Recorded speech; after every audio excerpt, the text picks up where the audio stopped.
नमस्कार दोस्तों, जय श्री राम। दोस्तों, पिछले कुछ समय से राजस्थान में होने वाली विभिन्न प्रतियोगी परीक्षाओं में राजस्थान के जो अलग अलग स्थान हैं उनके प्राचीन नाम पूछे जा रहे हैं, जो या तो महाभारत कालीन है या महाजनपद कालीन है या उसके बाद में उनके स्थान विशेष की वजह से पड़े या वहाँ की जो भौगोलिक स्थिति है उसकी वजह से वो पड़े। तो आज के इस वीडियो में हम बात करेंगे राजस्थान के विभिन्न स्थानों के इन्हीं नामों की जो प्रश्न आजकल पूछे जा रहे हैं। चलिए शुरू करते हैं। सबसे पहले दो शब्द हैं हमारे पास, बागड़ और बांगड़।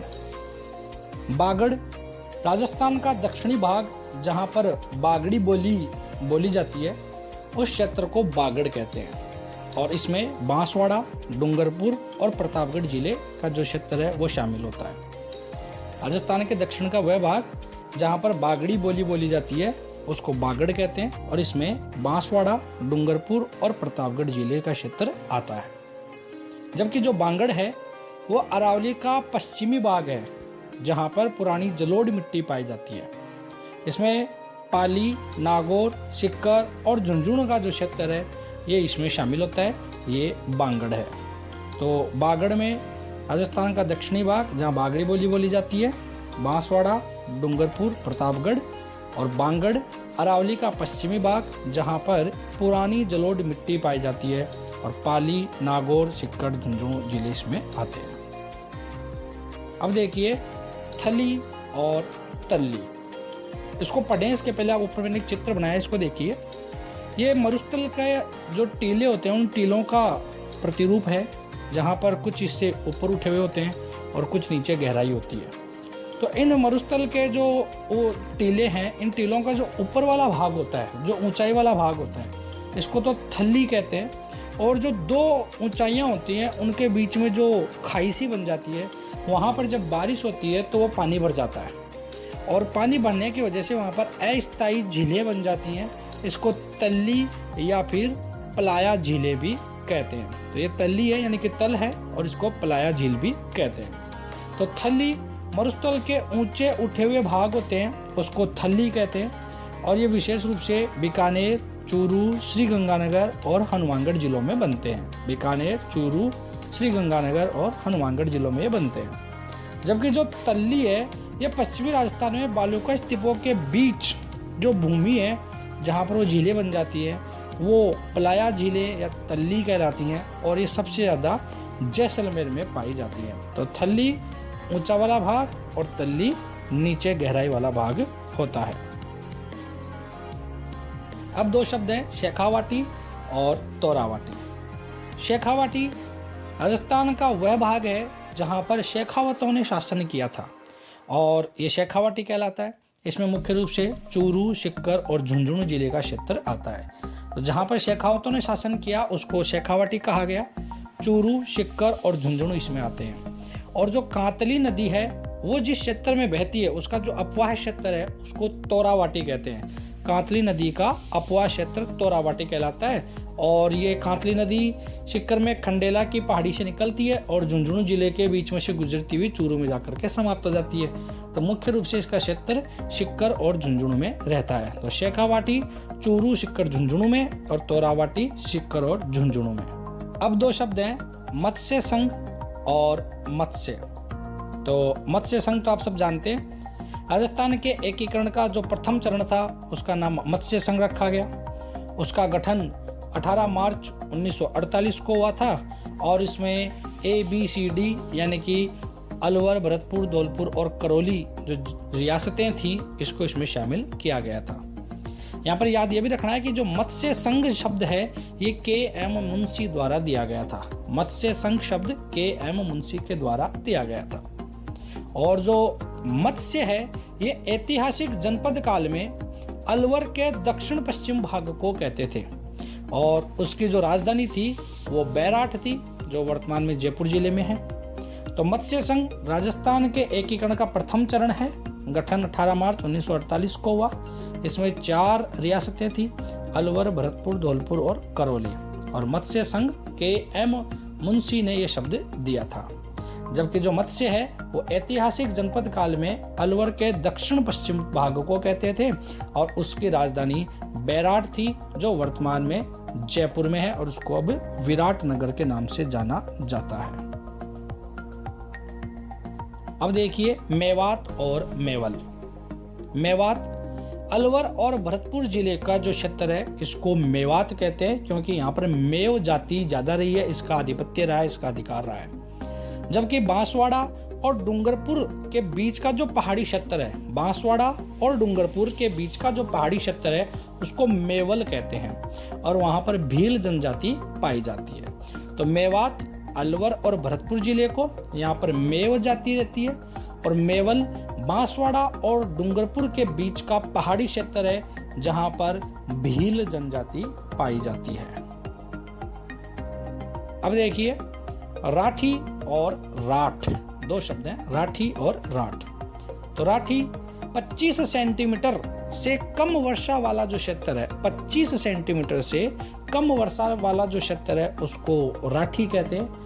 ये लगभग पाकिस्तान की जो अंतर्राष्ट्रीय सीमा है उसके आसपास का क्षेत्र है। इसमें बीकानेर, जैसलमेर, बाड़मेर जिले आते हैं और इस क्षेत्र की जो गाय है उसको इसकी के नाम से राठी गाय कहा जाता है। इस क्षेत्र की गाय को राठी गाय कहते हैं। तो बीकानेर, जैसलमेर और बाड़मेर राठी क्षेत्र में आते हैं। जबकि जो राठ है इसको अहिरवाटी क्षेत्र भी कहते हैं। ये यादव वंश, अहिर का मतलब यादव, तो यादव वंश के द्वारा शासित प्रदेश था, इसलिए इसको अहिरवाटी कहते हैं। और ये हरियाणा बॉर्डर पे आती है। हरियाणा के जो सीमावर्ती क्षेत्र है जिसमें जयपुर और अलवर जिले का जो क्षेत्र है कोटपुतली तहसील को शामिल करते हुए, इस सारे को राठ प्रदेश कहते हैं। तो राठी पाकिस्तान बॉर्डर पर है जबकि राठ हरियाणा बॉर्डर पर है। राठी में बीकानेर, जैसलमेर, बाड़मेर जिले आते हैं और राठ में जयपुर और अलवर का सीमावर्ती क्षेत्र आता है। मेरू और मरु। मेरू अरावली को कहते हैं और अरावली राजस्थान का प्राचीनतम भौतिक प्रदेश है, आप जानते हैं। और मरु ये अरावली का पश्चिमी शुष्क मरुस्थलीय जो क्षेत्र है उसको मरु प्रदेश कहते हैं, जिसमें पूरा जोधपुर संभाग आ जाएगा। यानी कि जो राजस्थान का पूर्णतया मरुस्थल है वो सारा मरु में आता है, जिसमें आपका जैसलमेर, जोधपुर, बीकानेर, बाड़मेर ये पूरा इलाका इसके अंदर आ जाएगा जहां पर रेगिस्तान है। तो मेरू अरावली को कहते हैं जबकि मरु मरुस्थल को कहते हैं। माल और मालव। तो माल जो क्षेत्र है ये बेसाल्ट लावा द्वारा निर्मित भौतिक प्रदेश है। बेसाल्ट लावा के द्वारा निर्मित भौतिक प्रदेश है और इसमें कोटा, बूंदी, बारां, झालावाड़ आता है। और इन चारों जिलों को हम हाड़ौती के नाम से भी जानते हैं, इसलिए माल को हाड़ौती भी कहते हैं। कोटा, बूंदी, बारां, झालावाड़ ये हाड़ौती है, इसलिए माल को ही हाड़ौती कहते हैं। और मालव तो मध्य प्रदेश के मालवा पठार का, मध्य प्रदेश का जो पठार है मालवा पठार, उसका कुछ हिस्सा राजस्थान में भी प्रसारित है। तो जिन जिन जिलों से, जिस जिस क्षेत्र से ये मालवा पठार आ रहा है उसको मालव कहा जाता है और ये प्रतापगढ़ और झालावाड़ जिले में इसका अधिक विस्तार है। तो मध्य प्रदेश के मालवा पठार का राजस्थान में जो विस्तार है उसको मालव कहते हैं और ये प्रतापगढ़ और झालावाड़ में विशेष रूप से, जबकि कोटा, बूंदी, बारां, झालावाड़ को माल क्षेत्र कहते हैं। अब है बीड़ और बीहड़। बीड़ शेखावाटी जो क्षेत्र है उसका जो झुंझुनू जिला है उसमें चारागाह है, यानी कि जो गोचर भूमि होती है जहां पर गायों को चरने के लिए छोड़ दी जाती है उसको बीड़ कहते हैं। शेखावाटी के झुंझुनू जिले में पाई जाने वाली चारागाह है भूमि उसको बीड़ कहते हैं। और जो बीहड़ है इसको डांग प्रदेश भी कहते हैं, डाकुओं का क्षेत्र भी कहते हैं। तो जो चंबल नदी का क्षेत्र है जिसमें अवनाली का अपर्दन होता है और उसकी वजह से जो जमीन है वो उबड़ खाबड़ हो जाती है, वहां पर एक जंगली क्षेत्र बन जाता है, इसको बीहड़ कहते हैं। चंबल नदी के क्षेत्र में अवनाली का अपर्दन के कारण भूमि उबड़ खाबड़ हो जाती है, इसको बीहड़ कहते हैं। और ये धौलपुर, करौली, सवाई माधोपुर क्षेत्र में सर्वाधिक है। तो बीहड़, करौली, धौलपुर, सवाई माधोपुर क्षेत्र में अधिक है, जबकि बीड़ झुंझुनू जिले में है। भोराट और भोमट। भोराट उदयपुर की गोगुंदा पहाड़ी और राजसमंद की कुंभलगढ़ पहाड़ी, इसके बीच का जो पठारी भाग है इसको भोराट कहते हैं। उदयपुर की गोगुंदा पहाड़ी और राजसमंद की कुंभलगढ़ पहाड़ी के बीच का जो पठारी भाग है उसको भोराट कहते हैं। और ये राजस्थान का दूसरा ऊंचा पठार है। पहला तो उड़िया का पठार है, इसकी ऊंचाई 1225 मीटर है। जो भोराट का पठार है इसकी ऊंचाई 1225 मीटर है। फिर है भोमट, तो डूंगरपुर, सिरोही और उदयपुर जिलों का जो आदिवासी क्षेत्र है, डूंगरपुर, सिरोही और उदयपुर जिलों का आदिवासी क्षेत्र उसको भोमट कहते हैं। और ये आदिवासी क्षेत्र है, यहाँ पर भील जनजाति ज्यादा पाई जाती है। तो भोराट उदयपुर की गोगुंदा पहाड़ी और राजसमंद की कुंभलगढ़ पहाड़ी के बीच का पठारी भाग है, जबकि भोमट डूंगरपुर, सिरोही और उदयपुर जिलों का आदिवासी इलाका है। अब है मेवाड़। इसको प्राचीन समय में मेदपाट भी कहते थे, प्रागवाट भी कहते थे। तो मेवाड़ के 3 नाम है, मेवाड़, मेदपाट और प्रागवाट। यह उदयपुर, चित्तौड़गढ़, राजसमंद और भीलवाड़ा का क्षेत्र है जहां सिसोदिया वंश ने शासन किया था और उसके पहले गुहिल वंश ने शासन किया था। दूसरा है मारवाड़, पश्चिमी राजस्थान, जहां पर मारवाड़ी बोली जाती है उसको मारवाड़ कहते हैं। और ये पूरा जोधपुर संभाग है, यानी कि जोधपुर स्पेशली, तो जोधपुर के आसपास का क्षेत्र ये पूरा मारवाड़ में आता है, जहां पर भी मारवाड़ी बोली जा रही है। और मेरवाड़ा, तो मारवाड़ और मेवाड़ के बीच में एक क्षेत्र है जिसमें मुख्य रूप से अजमेर जिला आता है और थोड़ा बहुत राजसमंद भी आता है। इसको मेरवाड़ा के नाम से जाना जाता है। ब्रिटिश के समय ये चीफ कमिश्नर प्रदेश में था, अजमेर मेरवाड़ा चीफ कमिश्नर प्रदेश था और इसको एकीकरण के अंतिम चरण में राजस्थान में मिलाया गया था। 1 नवंबर 1956 को मेरवाड़ा को राजस्थान में मिला दिया गया था। तो मेवाड़ उदयपुर, चित्तौड़गढ़, राजसमंद और भीलवाड़ा के क्षेत्र को कहते हैं। मारवाड़ पश्चिमी राजस्थान जिसमें जोधपुर संभाग आ जाता है।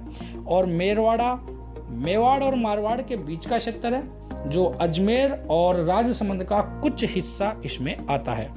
इसको एकीकरण के अंतिम चरण में राजस्थान में मिलाया गया था। योद्धेय, जो हमारा उत्तरी राजस्थान है उसको योद्धेय कहा जाता है। इसमें श्री गंगानगर और हनुमानगढ़ जिले आते हैं। श्री गंगानगर और हनुमानगढ़ जिलों को योद्धेय कहते हैं। जांगल प्रदेश, जोधपुर का उत्तरी भाग और मुख्य रूप से बीकानेर रियासत, इसको जांगल प्रदेश कहते हैं। जोधपुर का उत्तरी भाग और बीकानेर रियासत, तो मुख्य तो बीकानेर याद रखें, बीकानेर रियासत को जांगल प्रदेश कहते हैं। और इसकी राजधानी तत्कालीन अहिछत्रपुर थी। अहिछत्रपुर, तो अगला अहिछत्रपुर ही है। वर्तमान जो नागौर है इसको अहिछत्रपुर कहते हैं और यह तत्कालीन जांगल प्रदेश की राजधानी थी। ढूंढाड़, ढूंढ नदी के पास का क्षेत्र जो जयपुर, दौसा और टोंक में आता है, इसको ढूंढाड़ क्षेत्र कहते हैं। और यहाँ पर बोली जाने वाली जो भाषा है, जो बोली है, उसको ढूंढाड़ी कहते हैं। तो योद्धेय, श्री गंगानगर और हनुमानगढ़, जांगल, बीकानेर और ढूंढाड़ जयपुर, दौसा, टोंक के आसपास का क्षेत्रफल और अहिछत्रपुर नागौर।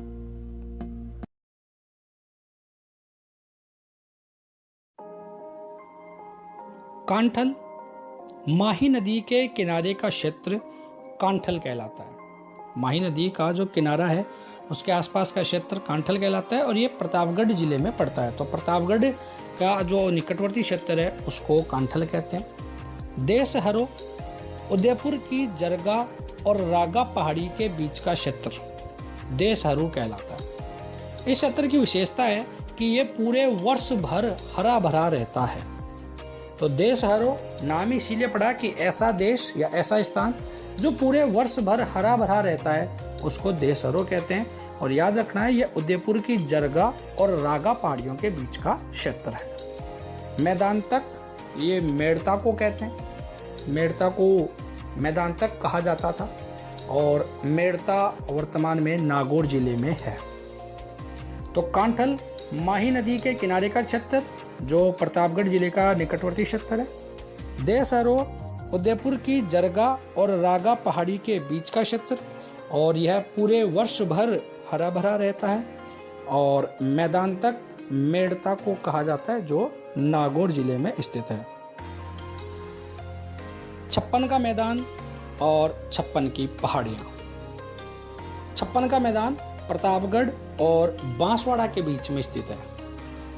कहा जाता है कि यहाँ पर लगभग 56 गांवों का समूह है, या 56 नदी नाले, जो छोटे बड़े नदी नाले हैं, वो आकर के यहाँ पर गिरते हैं, इसलिए इसको छप्पन का मैदान कहते हैं। तो या तो यहाँ पर 56 गांवों का समूह है, या फिर 56 छोटे बड़े नदी नाले आकर के यहाँ पर मिलते हैं, इसलिए इसको छप्पन का मैदान कहते हैं। और ये प्रतापगढ़ और बांसवाड़ा जिलों के बीच में स्थित है। छप्पन की पहाड़ियां बाड़मेर के सिवाना और मोकलसर के बीच में, बाड़मेर के सिवाना और मोकलसर के बीच में छोटी बड़ी 56 पहाड़ियां हैं। उन सभी पहाड़ियों के समूह को छप्पन की पहाड़ियां कहा जाता है। तो छप्पन का मैदान बांसवाड़ा और प्रतापगढ़ के बीच में है, जबकि छप्पन की पहाड़ियां बाड़मेर के सिवाना और मोकलसर के बीच में 56 पहाड़ियों का समूह है। अब है ऊपरमाल, मालखेराड़ और भीनमाल। 3 शब्द हैं। ऊपरमाल यह बिजोलिया से भैंसरोडगढ़ तक का क्षेत्र है।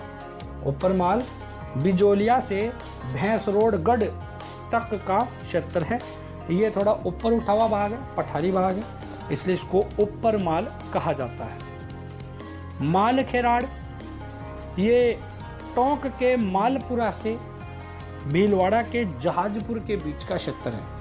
टोंक के मालपुरा से भीलवाड़ा के जहाजपुर के बीच का क्षेत्र है, और इसको मालखेराड़ कहा जाता है। भीनमाल यह जालोर में स्थित है। भीनमाल वर्तमान में जालोर में है। तो ऊपरमाल बिजोलिया से भैंसरोडगढ़ तक, इसका जो क्षेत्र है ऊपरमाल। टोंक के मालपुरा से भीलवाड़ा के जहाजपुर तक मालखेराड़, और भीनमाल जालोर। अब है सूरसेन। ऐतिहासिक जनपद काल में, ऐतिहासिक जनपद काल में राजस्थान का पूर्वी भाग, उसको सूरसेन कहते थे। इसमें भरतपुर, करौली, धौलपुर ये जिले आते थे, और उस समय इसकी राजधानी मथुरा हुआ करती थी। तो ऐतिहासिक जनपद काल में राजस्थान का जो पूर्वी भाग था, इसमें भरतपुर, करौली और धौलपुर जिले हैं, ये सूरसेन कहलाते थे, और तत्कालीन समय में इसकी राजधानी मथुरा हुआ करती थी। सपादलक्ष सांबर झील के आसपास का क्षेत्र, जहां से चौहानों ने अपना राज्य प्रारंभ किया था, और यहां से लेकर के अजमेर तक का जो क्षेत्र है, सांबर से लेकर के अजमेर तक का जो क्षेत्र है, इसको सपादलक्ष कहा जाता है, और यहाँ पर चौहानों का शासन रहा है। तो सूरसेन भरतपुर, करौली और धौलपुर में, और सपादलक्ष सांबर से लेकर के अजमेर तक। इसके बाद चंद्रावती, यह सिरोही को कहा जाता था, इसको अर्बुद भी कहा जाता था, ये भी याद रखना है। चंद्रावती, अर्बुद और ये सिरोही को कहा जाता था। जाबालीपुर जालोर को कहते थे, क्योंकि यहाँ पर ऋषि हुए थे, एक जाबाली ऋषि, इन्होंने यहाँ पर तपस्या की थी, और यहाँ पर जाल के पेड़ ज्यादा हैं, इसलिए भी इसको जालोर कहते हैं। यहाँ पर जलालाबाद नाम भी आपको याद रखना है, अलाउद्दीन खिलजी ने उसका नाम बदल दिया था, जलालाबाद भी कर दिया था। तो ये 3 नाम आ गए, जाबालीपुर और जालोर और जलालाबाद। मालानी ये बाड़मेर को कहा जाता है। हया है कोटा और बूंदी के क्षेत्र को हया है के नाम से जाना जाता है। वल दुंगल ये जैसलमेर को कहा जाता है। जैसलमेर को मांड के क्षेत्र से भी जाना जाता है, ये भी याद रखना है। मांड जो है वो एक गाने का तरीका है, गायकी का एक प्रकार है मांड गायकी, और ये इसी इलाके में होती है। तो जैसलमेर में वल, दुंगल और मांड। तो चंद्रावती सिरोही को, जाबालीपुर जालोर को, मालानी बाड़मेर को, हया है कोटा और बूंदी को, वल, दुंगल, मांड ये जैसलमेर को कहा जाता है।